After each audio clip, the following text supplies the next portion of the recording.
말씀은 31절이지만 28절부터 31절까지 느헤미야 13장 28절 30절 다 같이 읽겠습니다. 대제사장 엘리야십과 손자 요다야다의 아들 하나가 호른 사람 산발라세의 사이가 되었으므로 내가 쫓아내어 나를 떠나게 하였느니라. 내 하나님이여, 그들이 제사장의 직분을 더럽히고 제사장의 직분과 레위 사람들에 대한 언약을 어겼사오니 그들을 기억하옵소서. 내가 이와 같이 그들에게 이방 사람을 떠나게 하여 그들을 깨끗하게 하고 또 제사장과 레위 사람의 반열을 세워 각각 자기의 일을 맡게 하고 또 정한 기한에 나무와 처음 익은 것을 드리게 하였사오니 내 하나님이여, 나를 기억하사 복을 주옵소서. 아멘. 정확히 내 신앙을 기억하라 7번째 바램이라는 제목을. 느헤미야는 신앙 개혁을 하고 자기가 행한 일을 기억해달라라고 일정 부분 어떤 일을 하고 난 다음에 기억해달라는 요구를 하고요. 그리고 그 기억해달라는 이유가 뭔가를 제가 말씀드렸어요. 그리고 기억해달라고 하는 바람이 또 있어요. 세 가지 바람이 신앙 개혁할 때마다 느헤미야의 바람이 하나님을 향해서 또 자기 백성들이 이렇게 되었으면 좋겠다, 내가 이런 사람이 되었으면 좋겠다라고 하는 바람을 기록을 했어요. 그것이 무엇인가 오늘 살펴보기를 원하는 것입니다. 그래서 느헤미야가 그 신앙의 개혁이라는 것은 사실 내가 하나님을 기억해 하며 살아가는 겁니다. 그게 개혁이에요, 사실은. 그러니까 하나님이 우리를 잊는 건 아니잖아요. 근데 마치 하나님이 우리를 잊는 것처럼 어찌 그 느헤미야가 한 개혁을 잊겠습니까, 하나님이. 그런데 느헤미야는 그걸 기억해 달라고 한단 말이에요. 그것은 하나님이 기억에 어떤 문제가 있으신 게 아니라 사람이, 느헤미야조차도 자주 잊어버려요. 이렇게 개혁해서 살아가야 될 그런 것들, 하나님을 잊어버린단 말이에요. 개혁을 하고 느헤미야가 없으니까 이스라엘 백성들도 하나님을 잊어버려요. 왜? 너무나 주변 사람들이, 만나는 사람들이 이게 부자연스러운 거예요. 하나님을 기억하고 산다는 게. 하나님을 기억하지 않고 살아가는 게 자연스러운 거예요. 고대 근동 주변이 너무나 편만해져 있기 때문에 자주자주 하나님을 잃어버려요. 자, 사람들 모였을 때 기도하고 밥 먹는 게 쉬워. 그냥 먹는 게 쉬워. 거기서 하나님 어쩌고 하는 게 쉬워. 그냥 아무 말 안 하는 게 쉬워. 안 믿는 사람들처럼 돈과 똑같이 계산하는 게 쉬워. 하나님 믿으니까 내가 손해보는 게 쉬워. 어렵거든요. 그러니까 하나님은 점차 잊어버리라고 하는 거예요. 그래서 느헤미야는 나를 기억해달라고 요청하는 것은 내가 하나님을 잊지 않는다라고 하는 핵심이 거기에 들어있고, 그것이 바로 신앙개혁의 요체가 됩니다. 중심이라는 거예요. 신앙개혁이라는 것은 뭘 내가 뜯어 고칠 게 뭐 있고 또 어떤 부분을 뜯어 고쳐야 되는가 잘 안 고쳐집니다. 여러분, 아무리 해도 안 고쳐지는 건 안 고쳐져요. 백날 누가 뭐라 그래도 안 고쳐져요. 단 그가 얼마나 하나님을 기억하고 하나님의 신전 앞에서 의식을 가지고 오늘 또 내가 나를 기억하시는 하나님 앞에 살아가느냐, 이 부분을 의식하면서 늘 살아가는 삶이 개혁이고, 그렇게 그런 사람이 신앙을 개혁할 수가 있는 것이죠. 그런데 오늘 기억해달라며 세 가지 바람을 말하고 있습니다. 느헤미야가 뭘 바랬을까? 나 같은 사람은 힘도 없고, 요즘 말하면 세상적으로 돈도 없고, 가진 것도 없고, 그러면 하나님 앞에 주님, 저에게 물질을 주세요. 잘 되게 해주세요. 이런 기도를 했겠죠. 느헤미야는 권력도 좀 있을 것 같고, 힘도 있어요. 군사들도 있고, 부하들도 있고. 그래서 그런 세속적인 욕망을 표현하는 기도를 하지 않고, 어떤 다른 부분을 구하는 건 아니었나, 이런 생각을 우리가 해봅니다만 그렇지 않아요. 여러분, 가진 사람들은 더 많은 걸 구하게 돼 있어요. 우리가 생각하는 것보다도. 그런데 그 느헤미야가 구한 것이 뭔가 이걸 우리가 바로 파악을 한다면 내가 세상에서 살아갈 때 어떤 바램을 가지고 살아가야만 한다고 하는 그것을 깨달을 수가 있어요. 이건 정말 중요하다고 봅니다. 한국교회는 크게 잘못된 부분들이 있죠. 7, 80년대 성령의 바람으로 엄청나게 일어선 한국교회가 결국은 중점이 뭐냐면 세상의 성공에 기준을 둔 겁니다. 그래서 큰 교회 하면 능력 있는 성교. 근데 그래서 그렇다니까. 내가 이 교회를 이렇게 크게 만들었다고 결혼식장에서 얘기하더라니까. 난 깜짝 놀랐어요. 야, 그 사람이 나오더라고. 사람이 자기가 나오더라고. 그러니까 자기는 굉장한 능력이 있다는 거예요. 도구에 지나지 않거든요. 그러면 시골에서 가난하게 허물어져가는 교회에서 목회하는 목사들은 무능력하고 배우지도 못했고 그런 사람들이라 그 말이지. 저런 무능력한 목회자들 같은 목사 같으니라고. 그러니까 전부 다 성공하는 목사가 되려고 얼마나 목회자들이 성공한 목사가 되려고. 그러다 보니까 권력에 붙고 가진 자들의 편에 붙고 돈을 끌어모아서 그걸 능력으로 여기려고 하는 그런 목회자들 많이 있어요. 그러니까 성도들도 어떻느냐? 성도들도 성공을 해야 믿음이 성공한 거다. 내가 아무리 믿음이 좋아도 남을 팔고 있으면 저건 믿음이 없는 거다. 이렇게 평가를 하는 겁니다. 한국교회 성도들이.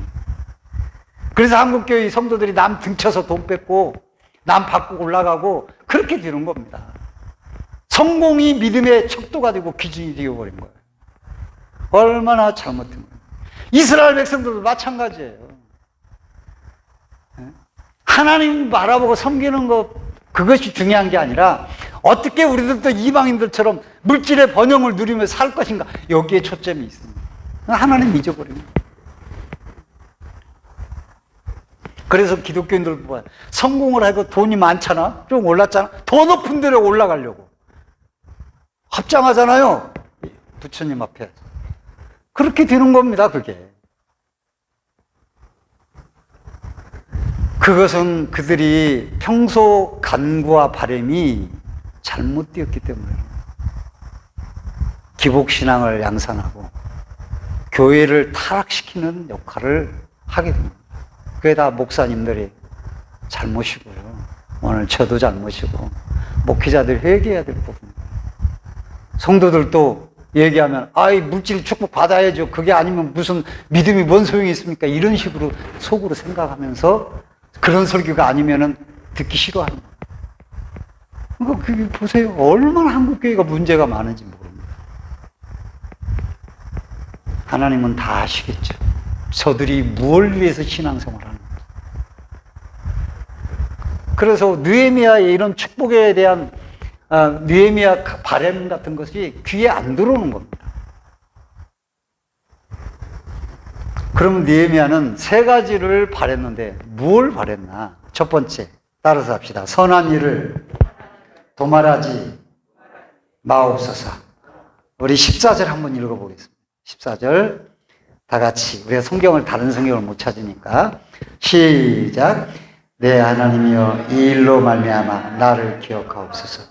내 하나님이 이 정과 그 모든 직무를 위하여 내가 행한 선한 일을 도말하지 마옵소서.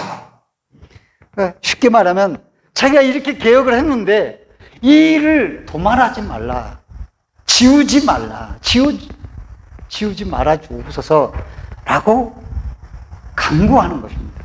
뭐 하나님이 그러면 잘했는데 그걸 다 지워버리시는 건가? 우리가 성경에 보면 이 도말이라는 단어, 지우다라는 단어, 얼룩이나 어떤 흔적을 깨끗이 닦아서 말끔히 제거하는 것을 말하거나 겉을 덧칠해가지고 안 보이게 하거나 라는 의미로 사용됐습니다. 그래서 주로 이 마라는 단어인데, 도말이라는, 지우다라는, 덮다라는 뜻인데요.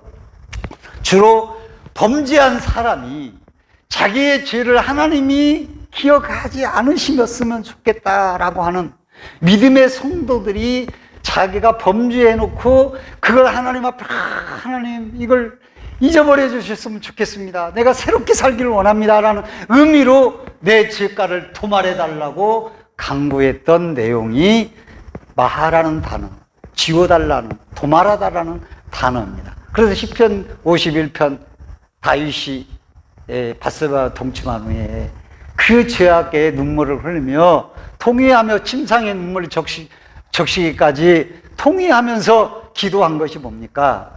주의 얼굴을 내 죄악에서 돌이키시고 내 모든 죄악을 지워주소서, 도말하여 주소서라고 기도했고, 주의 인자를 쫓아 나를 궁히 여기시며 주의 많은 자비를 쫓아 내 죄가를 도말하소서라고 간구했습니다. 이것은 죄 범죄한 자들이 요청하는, 도말해달라고 하는 요청이에요. 그런데 느헤미야는 선한 것을 도말하지 말아달라고 기도하는 것이에요. 이게 무슨 의미인가요? 이것은 두 가지 의미를 볼 수 있습니다. 첫째는 사람에게 느헤미야가 영광을 구하지 않고 싶다는 겁니다. 그렇게 공동체를 기억하고 그렇게 행하면 사람들은요, 믿음으로 했다가 나중에 끝은 자기의 영광을 구합니다. 사람들로부터 칭찬을 받고 박수를 받고 사람들의 인정을 받으려고 하는 그런 경향을 가지고 있고, 사람들이 자기를 알아주기를 원해요. 그래서 교회 안에 어떤 일을 행해놓고 그 일을 통해서 자기의 사람들을 모으는 그런 사람들이 큰 교회가 많이 있어요. 그래서 문제가 딱 생기면 누구파를 딱 나눠줍니다. 장로님들도 그런 장로님들이 많아요. 그리고 자기 행한 일을 그래서 사람들에게 다 드러냅니다. 왜? 나 이렇게 행했으니까 당신들 내 편 하시오. 그런 겁니다. 그래서 권력 싸움 하는데 어떤 교회 4개, 5개로 나눠주면서 보니까 다 그렇게 나눠준 겁니다. 모든 행한 일이 자기의 권력이 되고 힘으로 집중시킨 것이에요. 느헤미야는 그렇지 않습니다. 자기의 행한 일을 하나님만 기억해달라는 거예요. 그 사람에게 그걸 기억해달라고 기도하지 않는다라는 의미가 이 기도에 담겨 있습니다. 그래서 이 기도를 듣는 우리는, 사람들은 도말에 다 잊어버려도 하나님만 기억하시면 된다라는, 내가 한 이 모든 일 사람들은 기억하고 안 가게, 그거 중요한 게 아닙니다. 주님만 기억하면 그걸로 됐습니다 라고 강구하는 거예요. 그런 심정으로 우리가 하나님 앞에, 하나님의 전에서 또한 이 땅에서 살아가야만 하는 것이죠. 근데 우리가 교회에서 내가 조금 해놓고 그걸 갖다가 안 알아준다고 그러고 또 내가 그걸 알아주기를 바라고 말이죠. 사람들의 그걸 마음을 뺏어오고 그걸 통해서 그런 경우가 많아요. 느헤미야는 그렇게 하지 않았습니다. 아마 그렇게 했다면 개혁을 제대로 할 수가 없었을 것이죠. 오히려 불신앙에 함몰드는 자가 되고 사람들에게 의해서 함몰드는 자가 되어서 사람의 영광과 사람의 인기를 추구하다가 개혁은커녕 그냥 자기 영광만 구하다가 사라져버렸을 거예요. 두 번째, 이렇게 도말하지 말라고 하는 것은 아까 첫 번째 말씀과 포함되어 있지만은 오직 그분에게서 오는 상급과 축복만을 바란다고 하는 것이죠. 사람들의 영광이 아닌 하나님께 상급을 고대하며 바라는 그 기도가 여기에 담겨 있다라고 하는 것입니다. 자, 사람에게 영광을 구하지 않는 기도며 또한 하나님께 상급을 바라는 기도. 우리가 상급을 바라는 기도가 매우 중요한 거예요. 왜? 그런다고 복을 줘? 라고 말하면 선한 일을 뭐하러 하냐고요. 하나님이 주시지 않는데 그냥 내가 내 힘으로 악한 일 다 버려가면서 뺏을 거 뺏고 사기로 살아가면서 돈을 벌면 되지. 근데 하나님께로 오는 것이 축복이다라고 아는 성도들은 하나님이 기억해서 주님이 내게 상급을 주셔야 합니다 라고 하는 그런 기도를 할 수가 있게 되고, 그런 기도하는 성도들이 진실한 성도들이고 믿음으로 사는 성도들입니다. 오늘날 우리는 하나님께 바라지 않는 경우가 많아요. 그래서 점점 성도들이 구하지 않아요. 왜? 요즘은 시스템이 잘 돼 있는데 기도 안 해도 다 굴러 들어오게 돼 있어요. 정부에서 얼마 들어오고 다. 또 사업에서 다 들어와. 하나님이 안 돌봐줘야 돼요. 그런데 하나님이 돌봐주셔야만이 내가 산다고 하는 체험하는 사람들은 여기 이 부분에 간절한 열망과 바람과 기도가 있어요. 마음이 거기에 있어요. 느헤미야가 그런 마음을 가지고 지금 구하고 있는 것이에요. 여러분들이 이 도말하지 말아달라고 하는 하나님 내 선한 일을 도말하지 말라고 하는 느헤미야. 사람을 위해서 선행을 하지 마세요. 무엇을 위해서 여러분 행함을 나타내지 마세요. 하나님이 기억하시면 그걸로 된다고 생각하세요. 그리고 상급은 하나님께 받으세요. 할렐루야. 하나님이 주셔야 진정한 축복이 되는 거예요. 사람은 여러분이 주면은 뭔가를 기대하게 되고 뭔가를 바라게 되는 거예요. 그 다음에 두 번째 따라서 합시다. 은혜대로 나를 아끼시옵소서. 22절 13장 22절 다 같이 한번 읽겠습니다. 제가 성경을 다 기록하지 않았으니까요. 기록한 걸 읽지 않았으니까요. 22절 시작.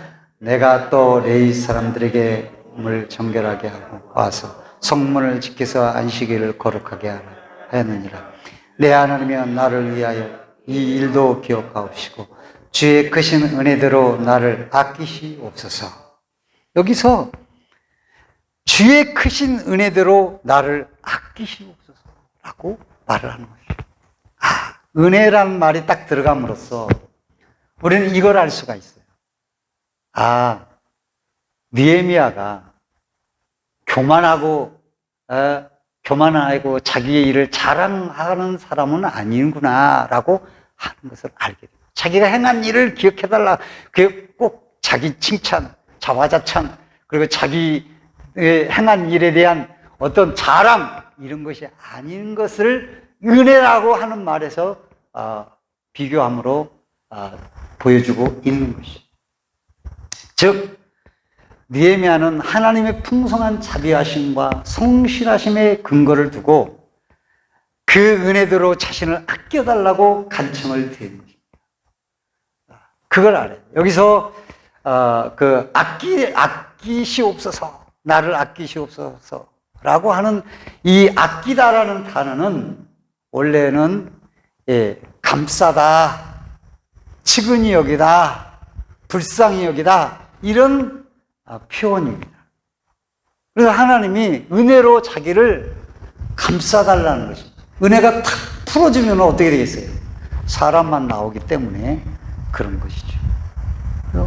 지극히 은혜로 나를 감싸서 나를 아껴달라고. 즉, 은혜로 나를 아끼달라는 말은 덮어주세요, 감싸주세요. 그래서 신앙생활에 중요한 게 뭐냐? 바람이 있다면 내가 항상 은혜의 사람이 되는 거예요. 할렐루야. 여러분 누구도 그래요. 목사도 은혜 떨어지면 입에서 이상한 소리가 나오는 거고요. 머리가 세상의 술수와 교만으로 돌아가게 되는 거예요. 목회자도 소용없어요. 은혜 떨어지면 마귀의 앞잡이 노릇하게 돼 있는 것이에요. 하나님의 질서를 무너뜨리는 자가 되게 돼 있는 것이에요. 네? 성도들 때 은혜 떨어지면 아무리 교회 와서 예배 드리고 나면 은혜 떨어지면 집에 가서 마귀짓 하는 거예요. 우리도. 이게 은혜가 그만큼 중요한 거예요. 내가 아무리 믿음으로 살기를 원해도 은혜 떨어지면 믿음대로 못 살게 되는 거예요. 살 수가 없어요. 내 힘으로는 안 되는 거예요. 이 신앙생활에는. 정말 그걸 뼈저리게 느껴야 되는 거예요. 교회가 이 정도, 한국교회 보세요. 내 맘대로 됩니까? 교회 나가겠다고 해서 자기가 나가집니까? 안 나가지는 거예요. 아니, 나가야 되는데 해도 못 나가는 게 교회를. 나갈 수가 없는 거예요. 안 되는 겁니다. 그게 사람의 힘으로 안 되는 거예요. 그래서 우리가 항상 은혜를 구하고 은혜를 찾고 은혜로 감싸달라고 은혜로 자기를 아껴달라고 간구하는 신앙의 기도가 있어야 되는 거죠. 이것이 얼마나 중요한지 이걸 아는 사람만 아는 거예요. 돈 그까짓 거 그거 없어도 우리나라가 경제되고 옛날에는 나라를 평가할 때 군사력과 경제, 외교의 능력 이런 걸 평가를 했어요. 그런데 우리나라 거기에 한 10위에 들어요. 우리나라가 엄청나게 우리나라 대국이 됐어요. 근데 문화까지, 우리나라 문화 콘텐츠 이게 말이죠, 세계를 휘어잡고 있어요. BTS부터 해서 영화도 말이죠, 우리가 기생충이 뭐 그렇다는데 난 기생충 그런 쌈박한 것은 있었지만 그래도 사람들이 볼 때 와 대단하다 그래가지고, 예? 아카데미에서 나는 맨날 영어 하는 사람들만 봤던 그것이 지구상에서 첫 번째로 한국에서 받은 거 아니에요. 그러니까 문화 대국까지 겹쳐서 이제는 영국에서는 뭐라 그러냐면 우리 한국이 초인류가 대국이 될 것이다. 초강대국이 될 것이다. 그렇게 8위에 8위 지금. 그렇게 말, 이 조그만 나라에서 인구가 얼마나 돼. 중국은요, 핸드폰 하나 만들면, 야, 너희들 우리 것만 써? 그러면 그거 집이 백성들한테만 팔아도 아무리 세상에서 안 사가도 2등을 하는 거예요, 세상에서. 인구가 많아서. 우리는 우리끼리만 먹으면 안 돼, 굶어. 무슨 얘기를 하다가 엉뚱한 대로 흘러갔네. 하나님의 은혜대로 하지 않으면 이게 내가 믿음 생활을 잘 할 수가 없는 것이. 그리고 이 신앙은 내가 은혜를 받고 내가 불쌍히 여김을 받아야, 내가 그렇게 받아야 나로 인해 주변이 살게 되는 것이죠. 그러니까 은혜를 우리 이스라엘 백성에게 주옵소서, 이렇게 기도를 해야 올바른 기도가 아니야? 라고 생각하기 싫어요. 그러나 여기서 느헤미야는 나를 은혜로 아껴달라고 기도하고 있어요. 여러분들이 먼저 은혜 받아야 돼요. 할렐루야. 그래야 살게 되는 거예요. 가정에서 저 사람이, 제가 교회에서도 목사치는 아니고 누가 김 집사가 박 집사가 이렇게 하는 게 아니에요. 은혜는 누가 받아야 된다? 내가 받아야 되는 거예요. 내가 받을 때 사는 거예요, 주변이. 내가 받을 때 자녀도 살고 나도 살고 부인도 살고 남편도 살고 아내도 살고 남편도 살고 되는 것이지, 내가 은혜 받았는데 남편이 은혜 받아야 된다, 어림없는 소린 거예요. 교회 나온다고 은혜가 되는 게 아니에요. 교회에서 얼마나 물같이 흘러내리고 있는가, 하나님의 말씀에 자기가 순복하며 흘러가고 있는가 봐야 되는 것이에요. 자기는 심령이 칵파개져 있어. 교회 와서 말이죠, 칵파개져 나가면 팍 누르면 말이죠, 불평 불만 원망이 다 쏟아져 나와. 사람 보면 그냥 미움과 증오가 다 나와.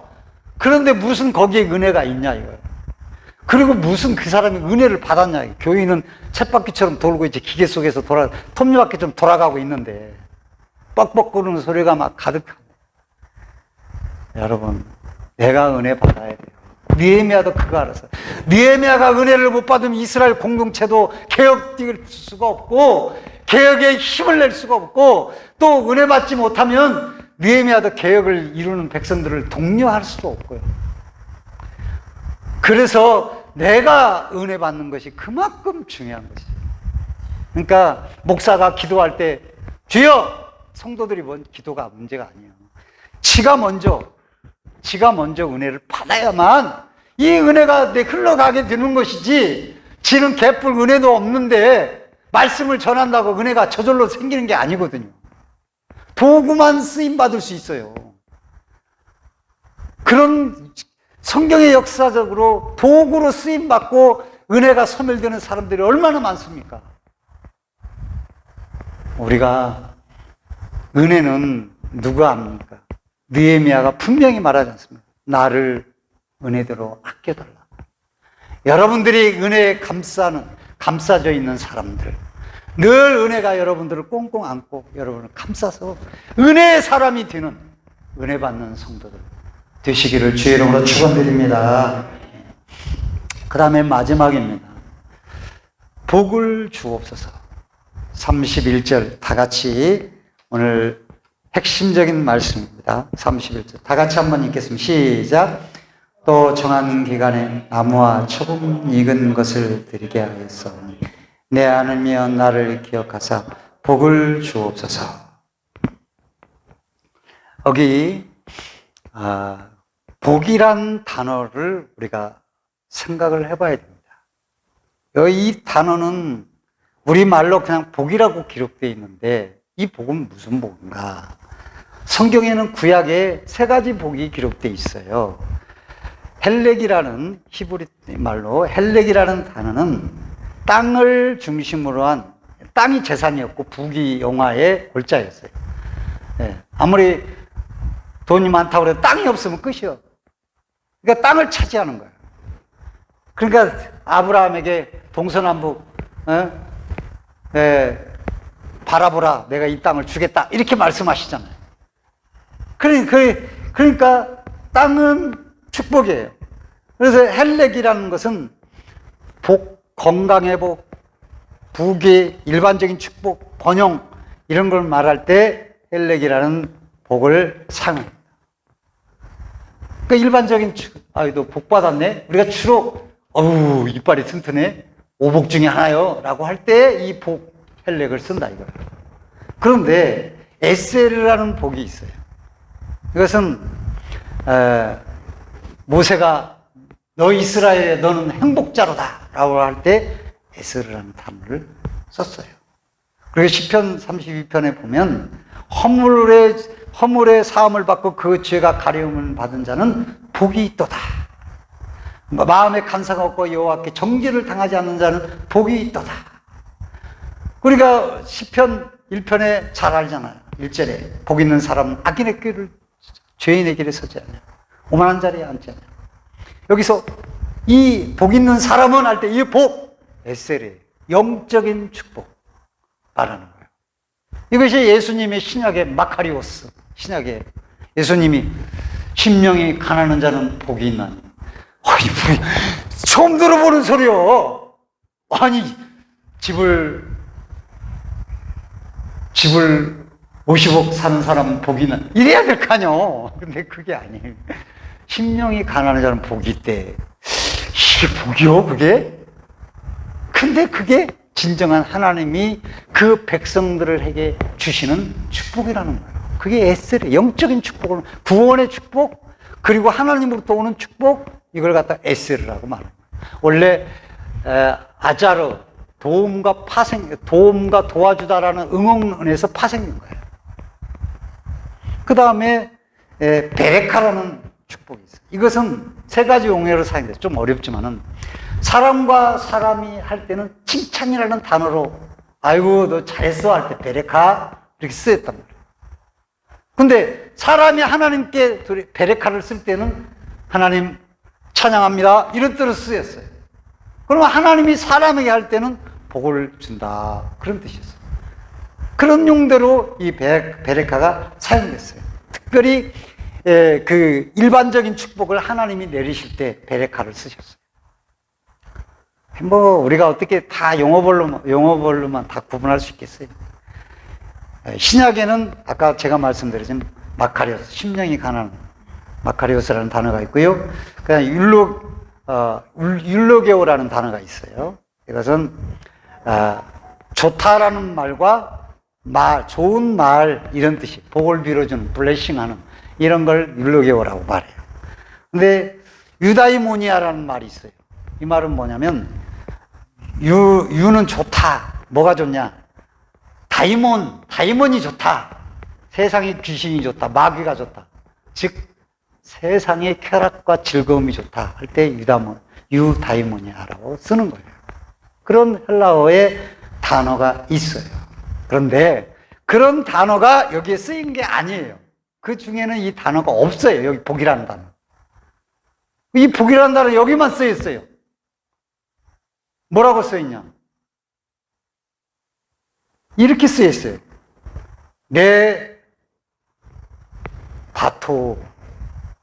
레바토브라고 써 있어요.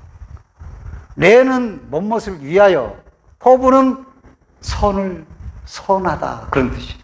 우리가 토브를 잘 알잖아요.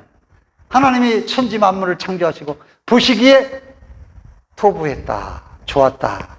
이게 토부예요. 그러니까 하나님이 천지를 창조하시고 딱 보니까 잘 돌아가고 있어요.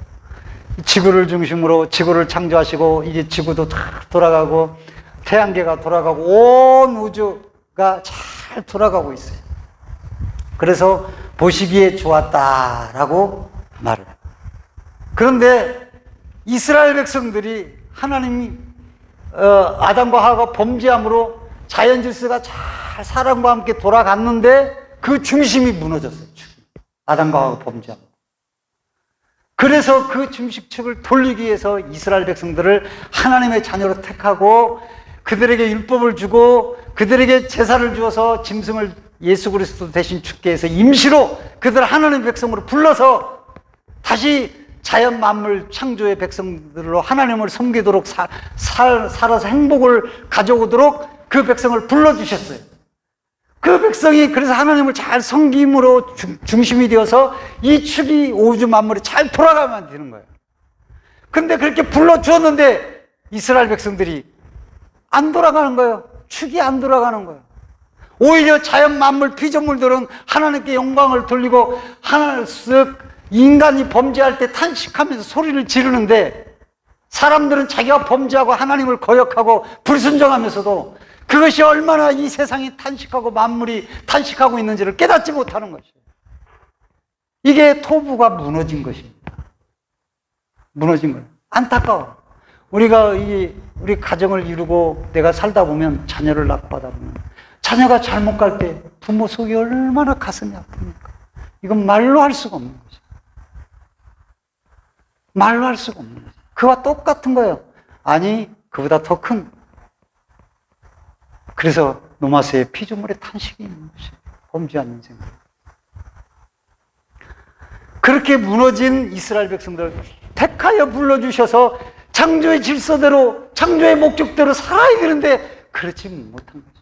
그래서 그렇게 돌아가는 것, 그게 개혁이에요. 하나님을 기억하고 돌아가는 것. 그 개혁이에요. 그런데 그렇게 살지 못해서, 부합하지 못해서 과거 이스라엘 백성들이 눈에 하나님 거스르는 일을 많이 해서 징계를 당하고 포로에 끌려가고 예루살렘 성전이 무너지고 불타고 그렇게 되었던 것이에요. 그래서 포로 귀한 후에도 그게 죄악 가운데 또 가고 있는 것이에요. 지 마음대로 돌아가는 겁니다. 그래서 느헤미야가 복을 느헤미야는 이렇게 본 거예요. 하나님의 창조의 목적대로 질서대로 돌아가면 내가 그 위치에 있는 것. 내가 하나님의 창조의 목적에 합당하게 살아가는 것. 이것이 복이라는 거예요. 할렐루야. 여러분, 복이 무엇입니까? 하나님이 나를 보고 사는 걸 보고 기뻐하면 아이 저놈이 말씀대로 사네. 그게 축복인 거예요. 할렐루야. 돈을 가졌다고 축복이 아니에요. 그게 우리가 육신은 좀 편안할지 몰라요. 그러나 그 육신이 편안함으로 오는 죄악의 물결은 한국교회를 덮고 성도들을 덮었어요. 오늘날 하나님 보실 때 탄식할 수가 있어요. 우리가 여기서 한국교회가 깨어나야 나라도 살고 교회도 살고 공동체가 사는 거예요. 믿는 사람들이 깨어나야 되는 거예요. 하나님 창조의 목적대로 바로 살아야 되는 것이에요. 우상 앞에 합장하고 우상 앞에 절하고 우상이 돈줄로 생각하고 세상의 쾌락과 세상의 부귀와 영광이 창조의 질서의 목적인 것으로 생각하면 돼. 이것은 하나님이 그 백성을 징계하게 되면 그 백성만 징계하게 됩니까? 그렇지 않아요. 우리가 7, 80년대 어려울 때 상도들이 몰려와서 정말 나라와 민족을 위해서 많이 기도를 했습니다. 근데 성도들이 지금은 물질의 영위와 안락과 편안함만 추구하고 있어요. 이게 무너져 가고 있는 것이에요. 그리고 우리나라가 앞으로는 그렇게 사람들이 말할지라도 하나님이 야 은혜 싹 걷어가 버려. 믿는 자들이 창조의 질서를 계속 어긋나면 예루살렘은 불타게 돼 있는 것이에요. 교회는 텅텅 비어가게 될 것이고 성도들의 신앙은 다 말라갈 것이며 부귀영화가 쫓다가 쾌락만 쫓다가 나라는 쪼그라들 것이에요. 우리가 경성을 해야 됩니다. 그래서 믿는 사람이 어디를 가든 직장에서도 믿음의 중심을 잡고 내가 기동설이 아니에요. 이명주 설인 거예요. 내가 거기에 똑바로 서서 내가 서 있어야 하나님 중심으로 내 주변이 돌아가게 됩니다. 내가 하나님 말씀 벗어나 있는데 어떻게 내 주변이 잘 되겠냐고요. 안 되지. 그래서 이 느헤미야는 깨달은 거예요. 느헤미야도 충분히 에셀이라는 영적인 단어를 쓸 수가 있어요.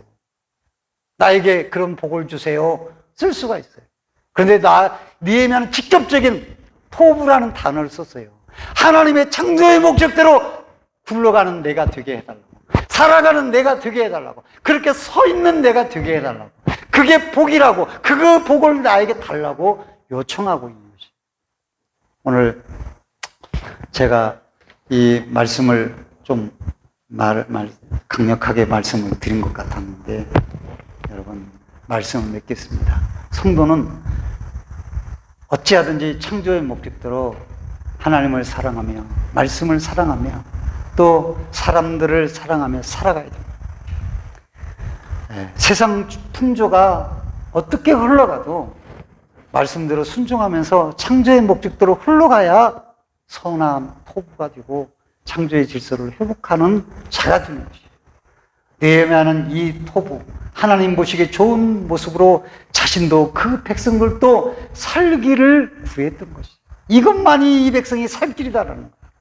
거기에 그의 소망과 바람이 있었던 것입니다. 저는 마지막 느헤미야가 구한 하나님이 보시기에 좋은 모습으로 살기를 바라는 이 바람이 너무나 훌륭한 거예요. 신앙의 후배로서 말이죠. 제가 볼 때 느헤미야를 존경할 수밖에 없는 것이에요. 오늘날 세속적 구함이 많은 이 시대에 진정한 나의 바람은 무엇인가? 성도들이 무엇을 바라며 사는가? 오늘 저와 여러분은 느헤미야의 바람이 여러분의 바람이 되기를 주의 이름으로 간절히 축원드립니다. 축원드립니다.